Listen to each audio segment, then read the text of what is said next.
갈 길을 밝히 보이시니 주 앞에 빨리 나갑시다. 우리를 찾는 구주 예수 곧 오라 하시네. 죄악 벗은 우리 영혼은 기뻐 뛰며 주를 보겠네. 하늘에 계신 주 예수를 영원히 섬기리. 우리를 오라 하시는 말 할렐루야. 오늘 39번째 시간입니다. 이제 다음 주가 되면은 성경 통독 40과가 마무리됩니다. 오늘 우리가 39과의 주제는 선한 싸움을 위한 편지에 대한 그 내용을 우리가 이야기하려고 합니다. 우리가 지금부터 말씀하는 이 성경을 우리가 공동서신이다라고 이야기합니다. 공동서신은 총 8권으로 되어 있습니다. 히브리서, 야고보서, 베드로전서, 베드로후서, 유다서, 요한, 1서, 2서, 3서 이렇게 해서 8권의 성경을 가리켜서 우리가 공동서신이다라고 이야기합니다. 이 공동서신이라고 하는 것은 특별한 이 수신자가 어떤 인물이 아니라 광범위한 그런 독자로 이루어졌다라고 이야기합니다. 교회 전체가 인정한 그런 서적들이라는 면에서 수신자가 특정 인물이 아닌 광범위한 그런 독자로 우리가 잘 알려져 있는 것입니다. 그래서 교회 공동체 안의 안팎에서 일어나는 심한 박해와 배교와 유혹을 이기기 위해 쓰여진 복음서입니다. 그래서 이 공동서신들을 내용들을 보면서 우리가 하나님이 주시는 그런 귀한 마음들과 또 생각들과 이런 일들을 우리가 바라보면서 선한 싸움에 핍박을 받고 있는 그리스도인들이 이 성경을 읽었을 때 굉장히 힘이 되고 능력이 있는 그런 말씀입니다. 그래서 우리가 오늘 본문에서는 특별히 히브리서와 야고보서, 베드로 전후서, 유다서를 이렇게 보고 또 다음 시간에 우리가 요한 1, 2, 3서와 계시록을 볼 건데요. 특별히 우리가 이 야고보서 같은 경우는 어떤 신약의 잠언이다라고 될 수 있을 정도로 유명한 그런 성경입니다. 그래서 우리가 어떤 위로와 힘을 얻기를 원하는 그런 성도들은 이 야고보서의 내용들을 깊이 묵상하면은 여러분들에게 큰 힘이 될 줄로 믿습니다. 또 베드로후서 같은 경우는 어떤 이 사도 바울의 베드로의 유언장과 같은 그런 책들이 기록되어져 있고요. 당시 교회에 일어나기 시작한 신비적인 철학적 종교주의나 그런 영지주의들에 대한 그런 이야기들도 다루고 있는 것을 우리가 바라볼 수가 있습니다. 자, 오늘 본문 안에 들어가서 우리가 말씀 안에서 한번 우리가 은혜 가운데 나누기를 원합니다. 첫 번째 우리가 이 히브리서 1장과 13장으로 쓰여진 책입니다. 히브리서는 믿음에 관한 편지라는 그런 주제를 가지고 내용이 기록되어 있는 것을 볼 수가 있습니다. 예수 그리스도가 구주이심을 믿고 고백해서 기독교인들이 된 초기에 그 성도들에게 핍박과 고난이 점점 심해져 오고 있는 그런 시대입니다. 기독교를 포기하고 유대교로 돌아가는 사람들이 생겨나기 시작한 그런 시기이기도 하죠. 그래서 교회의 지도자들이 이들을 설득하고 또 격려해서 예수 그리스도를 믿는 믿음을 더욱 굳게 해야 된다라고 말하고 있습니다. 왜 유대교는 핍박을 받지 않는데 기독교는 핍박을 받는가에 대해서 우리가 한번 생각을 해볼 필요가 있습니다. 바로 이 선민의식을 가진 유대교는 전도를 하지 않아도 됩니다. 왜냐하면 하나님이 택한 백성이기 때문에 하나님이 자신들을 선택했다라고 믿고 있는 사람들입니다. 그러니까 유대교는 전도할 이유가 없습니다. 왜냐하면 하나님이 선택한 자녀들이다. 이미 우리는 택정받은 아들이다. 이런 자부심을 갖고 있는 것이죠. 반면에 기독교는 십자가와 부활에 대한 사건을 알려야 됩니다. 예수 그리스도가 구주라는 사실을 알려야 됩니다. 그래서 기독교는 예수 그리스도가 사람들의 죄를 담당하고 십자가 위에서 죽으심으로 모두가 구원받았음을 땅끝까지 알려야 되는 그런 핵심의 복음 전파의 사명이 있는 것입니다. 그래서 고난과 박해 속에서도 전도해야 되고 유대교와 달리 변화를 강조하면서 유대교는 세상을 변화시킬 이유가 없지만 세상 밖으로 나가지 않고 자기들끼리 회중 안에서 모임을 갖는 자들이 유대교지만은 기독교는 세상을 변화시킬 의무가 있는 것이죠. 그래서 세상 밖으로 나가고 세상 밖에 있는 이방인들에게 전도하고 복음을 증거함으로 말미암아 그들이 박해를 받을 수밖에 없었던 그런 요인이 여기 안에 들어와 있는 것을 우리가 볼 수가 있습니다. 자, 우리가 이 성경 안에 보면은요, 하나님의 구원은 제한시키지 않습니다. 하나님의 구원은 그 폭이 선택받은 이스라엘 민족뿐만이 아니라 이방인에게까지 이어지면서 큰 구원의 역사하심을 우리가 바라볼 수가 있죠. 자, 성경만에 우리가 히브리서 2장 3절 말씀 한번 같이 보도록 하겠습니다. 2장 3절 4절입니다. 시작. 우리가 이같이 큰 구원을 등한히 여기면 어찌 그 보응을 피하리요. 이 구원은 처음에 주로 말씀하신 바요 들은 자들이 우리에게 확증한 바니 하나님도 표적들과 기사들과 여러 가지 능력과 및 자기의 뜻을 따라 성령이 나누어 주신 것으로서 그들과 함께 증언하셨느니라. 이 구원 자체가 하나님이 주시는 큰 구원에 대한 사건을 이야기하고 있습니다. 그러면서 구원을 창시하시는 그 하나님이 사람을 어떻게 선택하시고 어떻게 보시고 어떻게 우리에게 인도하셨는지, 자 6절에서 8절 말씀까지 다시 한번 봉독합니다. 시작. 그러나 누구인가가 어디에서 증하여 이르되 사람이 무엇이기에 주께서 그를 생각하시며 인자가 무엇이기에 주께서 그를 돌보시나이까. 그를 잠시 동안 천사보다 못하게 하시며 영광과 존귀로 관을 씌우시며 만물을 그 나라에 복종하게 하셨느니라 하셨으니 만물로 그에게 복종하게 하셨은즉 복종하지 않는 것이 하나도 없어야 하겠으나 지금 우리가 만물이 아직 그에게 복종하고 있는 것을 보지 못하고 오직 우리가 천사들보다 잠시 동안 못하게 하심을 입은 자 곧 죽음의 고난받으심으로 말미암아 영광과 존귀로 관을 씌우신 예수를 보니 이를 행하심은 하나님의 은혜로 말미암아 모든 사람을 위하여 죽음을 맛보려 하심이니라. 구원을 창시하시는 것이 사람이 무엇이간데 그를 생각하시며 인자가 무엇이기에 그를 돌보시나이까 라고 이야기하면서 큰 구원의 창시자가 우리를 위한 구원에 대한 그런 생각과 방법들에 대한 내용을 하고 있습니다.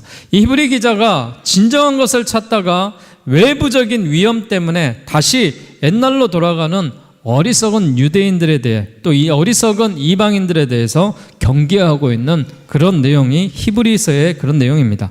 그래서 유대교와 이 기독교를 비교해서 가르쳐 주는데요, 특별히 우리가 이런 일들에 대해서 유대교에서 중요하게 여기는 것들을 열거하고 그 모든 것 위에 예수님이 계심을 말해 주어서 신앙을 우리가 더욱더 굳세게 하고 믿음으로 살아가야 될 줄로 믿습니다. 그래서 이 믿음에 대한 굉장한 강조점을 나타내고 있는데 어떤 이 지속적인 신실함이라든지 신뢰라든지 충성이라는 것을 우리가 믿음이다라고 이야기를 합니다. 그래서 믿음에 대해서 신약성경은 여러 가지 의미 다양하게 해석을 하는데 신실한 것이고 신뢰하는 것, 충성스럽게 일하는 것이 믿음이다라고 말씀을 하고 있습니다. 자, 히브리서 11장 1절 말씀 여러분 들어가셔서 함께 말씀을 봉독하겠습니다. 2절까지 봉독합니다. 자, 시작. 믿음은 바라는 것들의 실상이요 보이지 않는 것들의 증거니 선진들이 이로써 증거를 얻었느니라. 믿음이 없이는 하나님을 기쁘게 할 수가 없다라고 이야기하고 있습니다. 특별히 하나님께서 주어주시는 그 말씀 속에서 자 6절 말씀 한 번 더 봉독합니다. 11장 6절 시작. 믿음이 없이는 하나님을 기쁘시게 하지 못하나니 하나님께 나아가는 자는 반드시 그가 계신 것과 또한 그가 자기를 찾는 자들에게 상 주시는 이심을 믿어야 할지니라 그랬습니다. 믿음은 바라는 것들의 실상입니다. 보이지 않는 것들의 증거입니다. 그러면서 믿음이 없으면은 하나님을 기쁘게 할 수 없다라는 거예요. 그래서 우리가 신실하지 않고는 하나님 앞에 충성하지 않고는 하나님을 전적으로 신뢰하지 않고는 우리가 믿음이 자라날 수가 없다라는 그 이야기를 오늘 성경에서 계속하고 있습니다. 여러분, 우리가 유대교와 기독교에 대한 비교의식을 조금 해볼 필요가 있어요. 유대교는요 전통과 예식을 중시합니다. 그러나 기독교는 변화와 생명을 중시하고 있죠. 그래서 유대교는 자신들이 택함 받았다라는 선민의식이 있습니다. 그래서 이방인들을 인정하지 않아요. 그러나 기독교는 평등 사상이 있습니다. 그리고 구성원들끼리의 결속력이 강화된 것을 굉장히 중요시합니다. 그래서 유대교 안에 들어가는 것은 쉬운 일이 아니에요. 예를 들면 이방인이 그 안에 들어가려고 하더라도 할례를 받아야지만 들어갈 수 있는 그런 공동체고 인정을 하지 않습니다.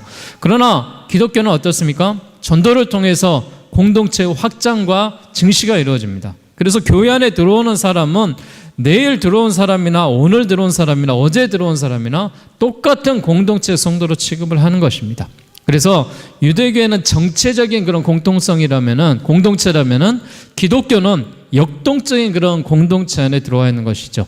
그래서 유대교는 주위에서 환영을 받지만 기독교는 어떻습니까? 주위에서 핍박을 받는 것을 우리가 볼 수가 있습니다. 그래서 큰 특징은 뭐냐?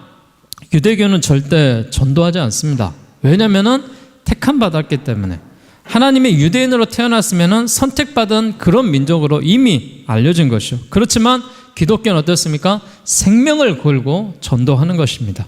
복음을 위해서 우리가 십자가를 짊어지는 그런 은혜가 있는 것입니다. 그래서 이런 부분 속에서 우리가 비교 사상들을 보면서 핵심적인 그런 내용들을 바라볼 필요가 있습니다. 자, 히브리서 안에 조금 더 강조된 내용들을 보게 되면요, 이 히브리서가 묘사하는 그리스도가 있습니다. 히브리서가 묘사하는 그리스도는 뭐냐? 그를 예언자로 표현을 했고요, 제사장으로 표현했고 왕으로 묘사하고 있습니다. 그래서 그분의 신성과 인성을 동등하게 강조하고 있는 것을 보면서 사도와 대제사장, 중보자 등의 20개가 넘는 직위를 사용해서 그분의 속성과 성취들을 설명하고 있는 그런 내용들을 우리가 바라볼 수가 있습니다. 그를 대제사장이다, 그를 구원자다, 그를 예언자다, 그를 왕이다, 이런 표현들이 참 많이 나오는데요. 자, 3장 말씀 가보도록 하겠습니다. 자, 3장 1절에서 3절, 히브리서 3장 1절에서 3절 말씀입니다. 시작. 그러므로 함께 하늘의 부르심을 받은 거룩한 형제들아, 우리가 믿는 도리의 사도이시며 대제사장이신 예수를 깊이 생각하라. 그는 자기를 세우신 이에게 신실하신 일을 모세가 하나님의 온 집에서 한 것과 같이 하셨으니 그는 모세보다 더욱 영광을 받을 만한 것이 마치 집 지은 자가 그 집보다 더욱 존귀함 같으니라 그랬습니다. 하나님이 주시는 그런 안식 속에서 그를 뭘로 부르고 있어요? 하늘의 부르심을 받은 거룩한 형제들아 라고 말하면서 그는 사도이시며 대제사장이신 예수를 깊이 생각하라. 예수를 대제사장으로 여기고 있는 그런 장면들을 우리가 바라볼 수가 있죠. 또 그를 뭐라고 비유를 합니까? 모세와 비교하는 그런 모습을 보죠. 그래서 모세는 유대인들에게 위대한 지도자이자 스승으로 존경을 받고 있는 인물입니다. 그래서 모세는 하나님의 집의 사환이었고 더 위대한 분은 그 집을 지으신 분이다라고 오늘 성경은 이야기합니다. 그래서 예수 그리스도는 바로 그 집의 건축자이자 그 집의 주인이 되신다라는 그 표현의 말씀들을 해나가고 있는 것을 우리가 바라볼 수가 있습니다. 그래서 히브리서의 핵심적인 말씀을 우리가 보게 되면 어떤 말씀을 보냐면요, 4장 14절에서 16절의 말씀을 히브리서의 가장 핵심적인 그 말씀으로 뽑습니다. 왜냐하면 그가 큰 대제사장이 되시고 왕이시고 또 그는 특별히 예언자의 그 신분을 감당하기 때문에 그렇습니다. 자, 14절에서 16절 말씀 한번 봉독하겠습니다. 그러므로 우리에게 큰 대제사장이 계시니 승천하시니 곧 하나님의 아들 예수시라. 우리가 믿는 도리를 굳게 잡을지어다. 우리에게 있는 대제사장은 우리의 연약함을 동정하지 못하실 리가 아니요 모든 일에 우리와 똑같이 시험을 받으신 이로되 죄는 없으시니라. 그러므로 우리는 긍휼하심을 받고 때를 따라 돕는 은혜를 얻기 위하여 은혜의 보좌 앞에 담대히 나아갈 것이니라. 할렐루야. 우리가 이런 예수 그리스도에 우리가 붙잡혀서 살고 있습니다.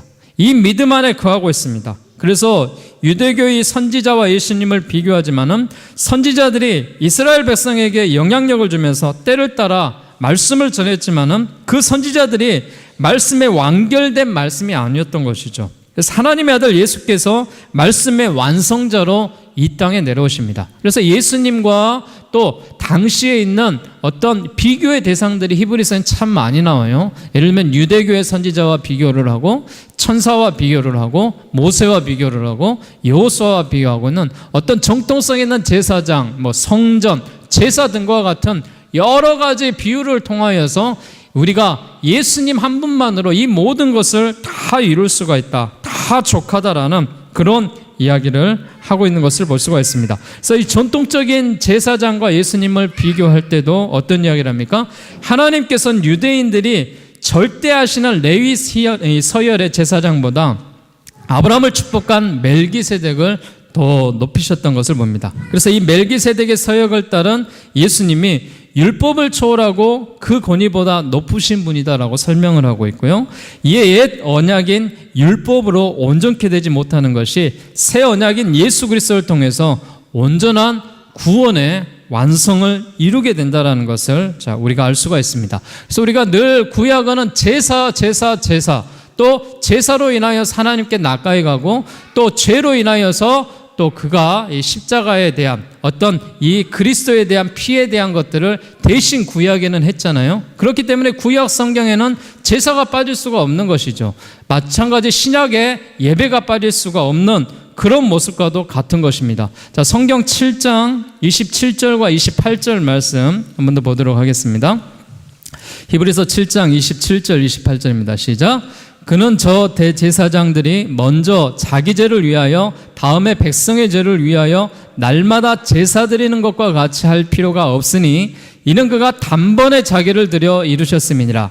율법은 약점을 가진 사람들을 제사장으로 세웠거니와 율법 후에 하신 맹세의 말씀은 영원히 온전하게 되신 아들을 세우셨느니라. 아멘. 단번에 하나님께서 자기를 드림으로 말미암아 희생의 제사를 드려서 이제 구약과 같이 이런 제사에 대한 것들이 다 폐기될 수가 있는 것이죠. 지금은 예배를 통하여서 우리가 하나님께 나아갈 수 있는 것이고 그 예수 그리스도로 말미암아 십자가에 죽으신 예수님으로 말미암아 우리가 죄 사함을 받을 수 있는 은혜가 우리에게 들어왔다라는 것입니다. 그래서 온전하게 되신 아들을 세워나가는 영원한 하나님의 율법 가운데서도 그가 나타나는 것을 봅니다. 자, 이처럼 여러 가지 사건들 조목조목 비교해 보면은 예수님 한 분으로 모든 것들을 다 포괄할 수 있다라는 거예요. 그래서 히브리서 저자가 유대교가 아닌 기독교가 진리이고 고난과 박해를 받는 것이 당연한 것이다라고 이야기를 하고 있는 것입니다. 그래서 감사한 것은 이 선한 싸움을 혼자 싸우는 것이 아니라 우리의 연약한 무릎을 일으켜 세우시는 예수 그리스도와 함께 이런 수많은 싸움을 겪으면서 믿음의 증인들이 함께 한다는 사실입니다.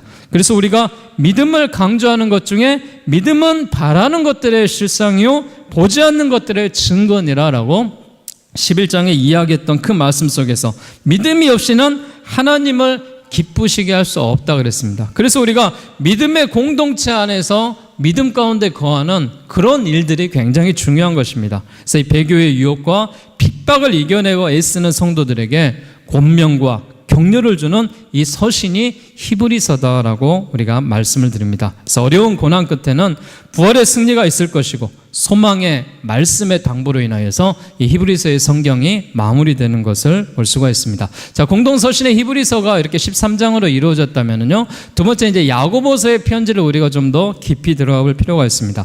야고보서는요, 이 구약 성경에 우리가 지혜서라고 이야기하는 이 잠언서와 마찬가지로 야고보서에는 인간들에게 굉장한 지혜와 또한 삶으로 통하여서 하나님이 주신 그런 메시지들이 많이 들어있습니다. 그래서 야고보서는 여러 곳에 흩어져서 박해를 받고 시험을 당하고 있는 성도들에게 그 고난을 기쁘게 여겨라, 그 고난을 기쁘게 여겨라 라고 말합니다. 그래서 야고보도 사도 바울처럼 믿음의 시련이 인내를 만들어서 고난도 복임을 아는 사람이 될 것이다 라고 말했습니다. 사실 이 야고보가 예수님이 살아생전에는 예수님에 대한 그 사실들, 그런 이 증거들을 잘 나타내지 않은 사람이에요. 근데 야고보가 누구냐면은 예수님의 형제거든요. 예수님의 동생이거든요. 근데 그가 인정을 하지 않아요.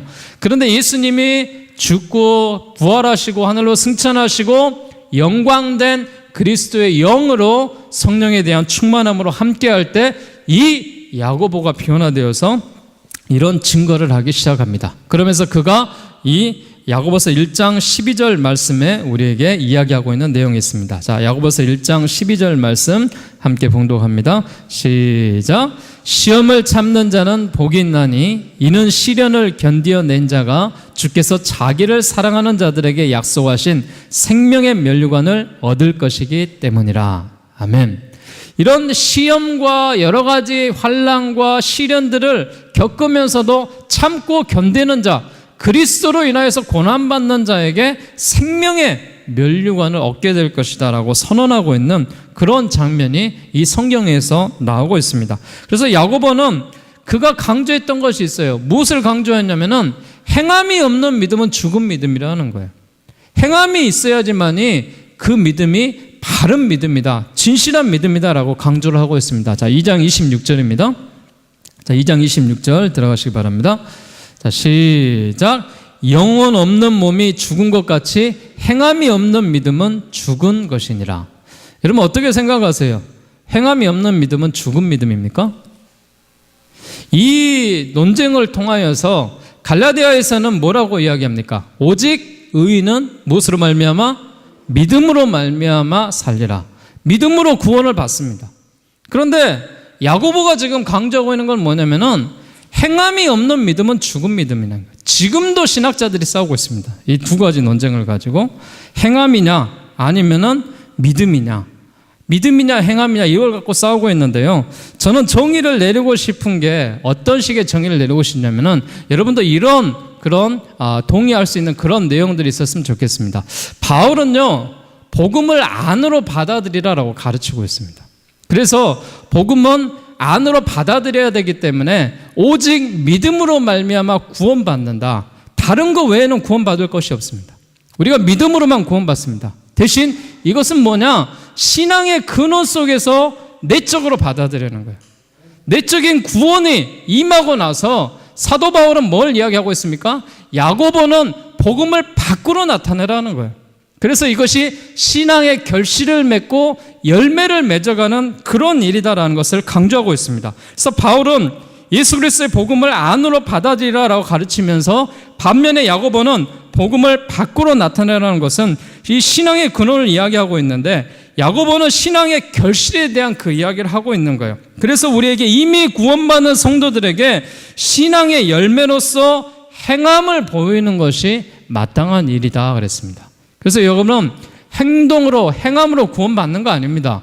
그런다고 해서 우리가 믿음으로 인하여서 구원받는다는 그 진리의 속에서 야고보의 행함이 있는 그런 믿음으로 구원을 받지 않느냐, 행함이 없으면 구원받지 못하는 거 아니냐, 이런 이야기들을 하고 있는데 잘 보셔야 돼요. 잘 보셔야 될 거는 바울은 다시 한번 강조하지만 신앙의 복음을 안으로 받아들이라는 것이고요, 이 야고보는 그 신앙에 대한 그 받아들인 바탕을 가지고 밖으로 행실로 나타내라는 것입니다. 그래서 이 두 가지가 다 완성에 대한 모습으로서 나타나는 것을 우리가 받아들여야 될 줄로 믿습니다. 그래서 행함이 우리를 구원하지는 않아요. 행함이 절대 우리를 구원하지는 않습니다. 그렇지만은 우리가 예수님의 삶과 사역을 머리로만 알아서는 안 된다는 것입니다. 지금 야고보가 강조하는 것은 무엇이냐?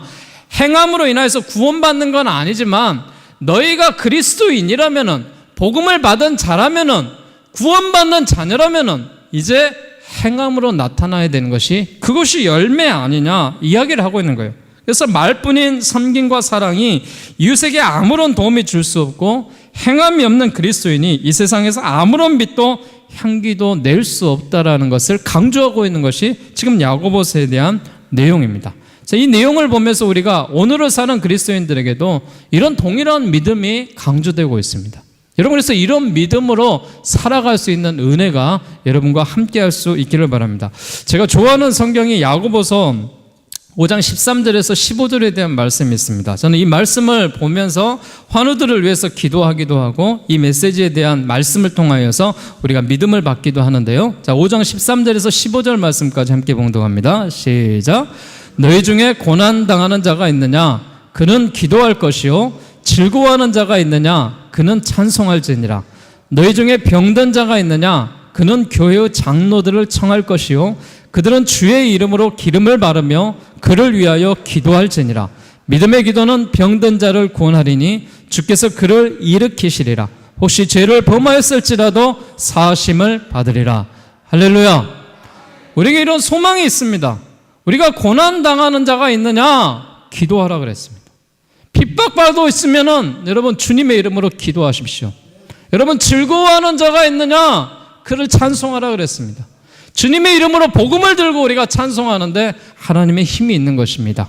그래서 우리가 형제들에게 자매들에게 병든 자가 있다면은 그들을 위해서 기도해 주고 나갈 때 예수의 영이 함께함으로 말미암아 그에게 하나님의 구원이 임하게 될 줄로 믿습니다.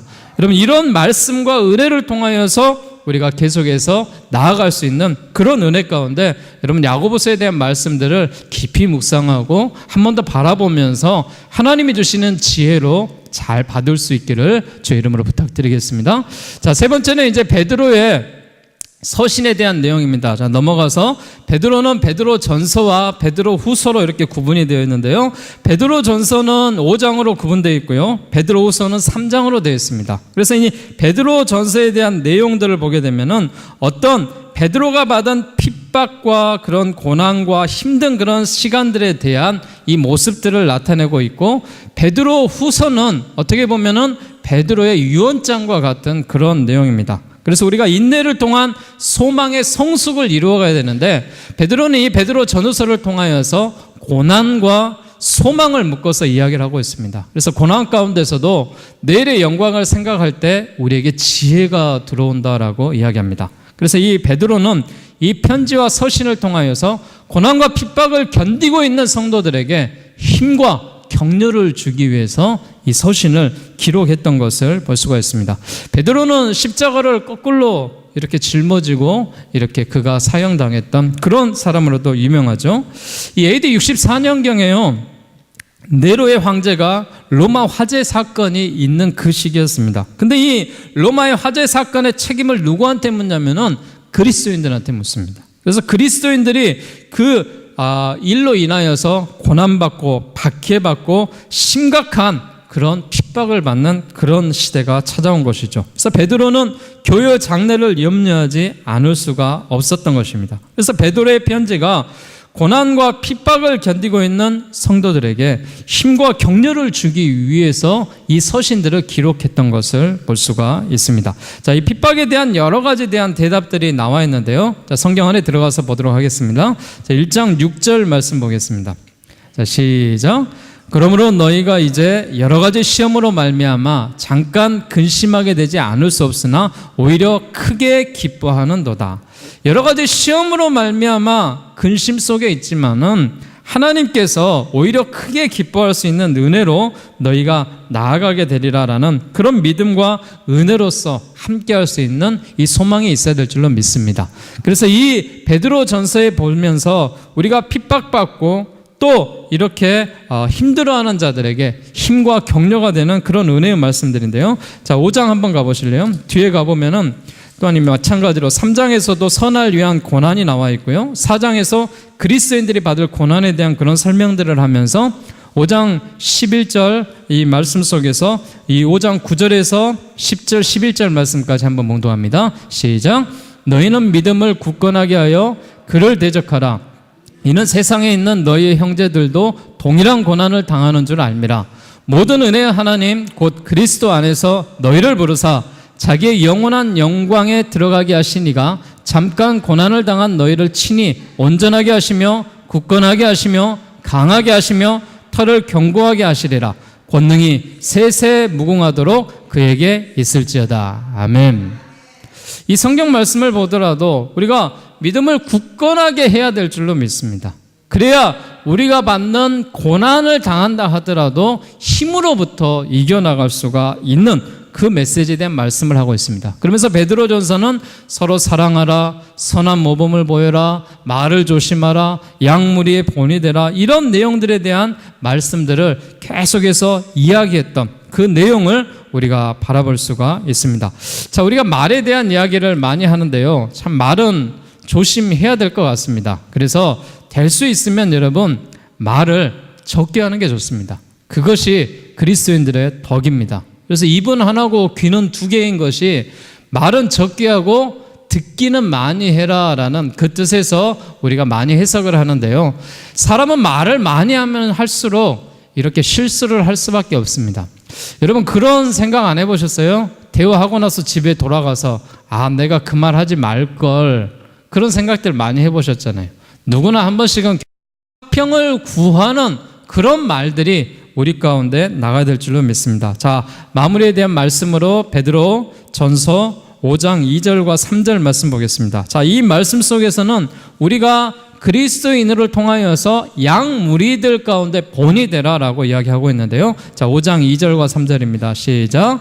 너희 중에 있는 하나님의 양 무리를 치되 억지로 하지 말고 하나님의 뜻을 따라 자원함으로 하며 더러운 이득을 위하여 하지 말고 기꺼이 하며 맡은 자들에게 주장하는 자세를 하지 말고 양 무리의 본이 되라. 자, 우리가 본이 되는 그런 생활들을 해야 됩니다. 교회에서 봉사하는 모든 이들이 갖추어야 할 자세가 부득이함으로 하지 말고 자원하는 마음을 가지고 이런 일들을 해야 됩니다. 그래서 더러운 일을 위해서 하지 말고 오직 즐거운 뜻을 가지고 하라 그랬습니다. 그래서 교회의 일을 맡은 자들이 서로 자신의 주장만 내세우는 것이 아니라 자신의 자세를 취하지 말고 오직 양 무리의 본이 되는 그런 이 신앙과 믿음으로 살아가라라고 당부를 하고 있는 것이 베드로전서의 이 마무리로 끝 인사를 하면서 그리스도의 평강을 강조하고 있습니다. 자, 베드로후서는요, 특별히 이 베드로가 유언장과 같이 쓰여진 그런 성경이에요. 성도들에게 고난과 핍박이 있음과 함께 거짓 선지자들이 극성을 부리게 됩니다. 그래서 베드로후서는 이 부분을 경계할 것을 당부하고 있는 그런 내용이 들어가는데요. 그들은 하나님의 말씀을 알려준다고 하면서 성도들을 거짓으로 인도합니다. 베드로는 그런 거짓 교사들의 가르침에 대해서 경고를 하고 있는 것입니다. 그래서 예수님이 승천하시고 얼마간의 시간이 지난 후에 교회는 예수님의 사역을 의심하는 이들이 생겨나게 되었습니다. 그래서 베드로는 예수님의 사역과 십자가의 죽음 그리고 부활이 누군가가 거짓말로 만들어낸 이야기가 결코 아니었다라는 사실을 이야기하면서 그가 강조하면서 하나님 앞에 한 내용이 있습니다. 십자가의 죽음, 부활이 거짓말이 만들어낸 것이 아니라 하나님께서 진정으로 이처럼 구원받고 하나님의 은혜 가운데 나아가는 그런 역사적인 사실이다라고 이야기를 하고 있습니다. 자, 1장 16절 베드로후서 보도록 하겠습니다. 시작. 우리 주 예수 그리스도의 능력과 강림하심을 너희에게 알게 한 것이 교모히 만든 이야기를 따른 것이 아니요 우리는 그의 크신 위엄을 친히 본 자라. 베드로가 강조하는 건 뭐예요? 예수 그리스도를 통하여서 이런 거짓된 교사들이 잘못 증거하는 것들을 만들어낸 것에 대해서 너희들이 혼란에 빠지지 말라는 거예요. 오직 그의 크신 위엄을 친히 본 자다라고 이야기합니다. 그러면서 1장 20절과 21절 같이 봉독합니다. 시작. 먼저 알 것은 성경의 모든 예언은 사사로이 풀 것이 아니니 예언은 언제든지 사람의 뜻으로 낸 것이 아니요 오직 성령의 감동하심을 받은 사람들이 하나님께 받아 말한 것임이니라. 예언을 하는 사람들은 굉장히 중요하게 여러분 이 말씀들 보셔야 됩니다. 예언에 대한 이야기를 하고 있는데요, 성경을 억지로 풀다가 잘못되기 쉬우니 억지로 성경의 예언을 사사로이 풀지 말라 그랬어요. 내 생각이 예언의 말씀에 들어가시면 안 됩니다. 내가 잘못된 생각과 판단으로 인하여서 상대방은 그것이 예언으로 받아들여서 저주를 받을 수가 있어요. 그래서 특별히 우리가 생각하는 건 뭐예요? 이 성경에도 이야기했습니다. 억지로 풀다가 잘못되기 쉬우니 억지로 성경의 예언을 사사로이 풀지 말라. 내 생각이 들어가면 안 되는 거예요. 예언은 누구의 생각이 들어가는 거예요? 하나님의 성령의 생각으로 인하여서 성령이 하는 말을 그대로 내뱉는 것이 예언입니다. 우리가 착각하지 마십시오. 내가 예언한다 그래서 그 모습 예언 기도 받으러 가는데 내 생각에 이래 그러면 잘못된 예언인 거예요. 그거는 그 예언 자체가 우리가 부정하는 것입니다. 여러분 우리가 예언에 대한 것들을 바르게 받으셔야 돼요. 하나님이 우리에게 주신 예언의 말씀이라면은요 교회를 유익하게 하기 위해서 주신 거예요. 성도를 유익하게 하기 위해서 도와주시는 거예요. 이게 바른 예언이에요. 그런데 하나님께서 주시는 잘못된 예언을 가지고 여러분들이 미혹되지 않기를 주의 이름으로 부탁드립니다. 여러분 구원의 날이 반드시 임할 것이다라고 베드로는 강조하면서 이런 이야기를 하고 있습니다. 그래서 거짓 교사들이 이런 것들을 잘못 사용하고 있다라는 거예요. 잘못된 악한 사단의 무리들이, 이방인들이 또한 잘못된 그런 이단자들이 이걸 사용하고 있습니다. 그래서 여러분, 예언기도 받는 거 좋아하지 마세요. 예언기도 받으러 가셔서 전 보는 거와 똑같아요. 예언기도 받으러 가갖고 하시면 뭐가 어떻게 해요? 머리 대밀면서 꼭 이런 이야기를 하더라고요. 어떤 이야기 하신지 아세요? 제가 예언기도 하는데 이렇게 몰래 한번 가봤습니다. 가봤더니 꼭 이렇게 하더라고요. 혹시 가보신 분 그냥 조용히 속으로 그냥 웃으시면 됩니다. 딱 머리 따 서는고요. 따라 네 믿음이 아직 부족하구나. 따라 네가 재산이 부족하구나. 따라 네가 병든 것이 있구나. 따라 네가 요새 힘든 것이 있구나. 따라 네가 지금 속상한 것이 있구나. 안 걸린 게 뭐 있어요? 여러분, 이 제가 말한 것 중에 안 걸린 거 있어요? 그러면서 이 따라 네가 이것을 해결하기 위해서는 네가 3일 동안 금식해야 되겠다. 일주일 동안 금식해야 되겠다. 헌금을 이만큼 드려야 되겠다. 나한테 갖고 와라. 내가 너한테 해결해 줄게. 미혹되지 마시기 바랍니다. 절대 미혹되지 마시기 바랍니다. 이거는 사단의 장난입니다. 절대 예언은 그렇게 받는 것이 아닙니다. 오늘 성경에 나와 있는 대로, 성경에 근거한 대로, 성경대로 여러분 받으십시오. 성경대로 우리가, 성경 외에 우리가 다른 것을 믿을 수가 없습니다. 하나님의 말씀으로 인하여서 우리가 해나가는 것입니다. 그래서 주님이 주시는 그런 약속과 은혜 가운데 구원에 밟는 날이 가까우면 가까울수록, 주의 재림이 가까우면 가까울수록 이렇게 미혹하게 하는 영들이 너무나도 많이 생기는 거예요. 그래서 약속은 더디하더라도 반드시 이루어지고 하나님이 이루어 주신다는 그 말씀을 베드로가 강조하고 있는 것을 볼 수가 있습니다. 자, 베드로후서 마무리 가보도록 하겠습니다. 상장 8절 말씀 보도록 하겠습니다. 8절과 9절 말씀 같이 봉독할까요? 자, 시작. 사랑하는 자들아, 주께는 하루가 천년 같고 천년이 하루 같다는 이 한 가지를 잊지 말라. 주의 약속은 어떤 이들이 더디다고 생각하는 것 같이 더딘 것이 아니라 오직 주께서는 너희를 대하여 오직 참으사 아무도 멸망하지 아니하고 다 회개하기에 이르기를 원하시느니라. 그리스도가 원하는 그 하나님의 날이, 임할 날이 가까운다라고 이야기를 하고 있습니다. 그래서 이 날 가운데 우리가, 이 베드로가 마지막으로 강조하고 있는 것은 뭐냐? 너희의 지식으로 인하여서, 경험으로 인하여서 모든 것들을 판단하지 말라는 거예요. 그리스도의 은혜와 지식 속에 상징하는 것에 필요성이 있는 하나님의 말씀에 근거하여서 우리가 해나가라는 것입니다. 그래서 여러분, 이단에 대한 무리들을 경계하고 퇴치하십시오. 그리고 하나님 앞에 여러분이 은혜를 받고 기도하기를 원한다면 주의 성전에 와서 기도하십시오. 주의 성전에서 하나님의 영으로 통하여서 여러분의 기도를 응답해 주시려고 믿습니다. 자, 마지막으로 유다서의 편지를 보고 결론의 말씀을 맺겠습니다. 유다서는 저기 요한 1서, 2서, 3서 뒤에 요한계시록 앞에 나와 있는 1장으로 된 짤막한 성경으로 되어 있습니다. 역시 유다도 예수님의 형제로 되어 있고요.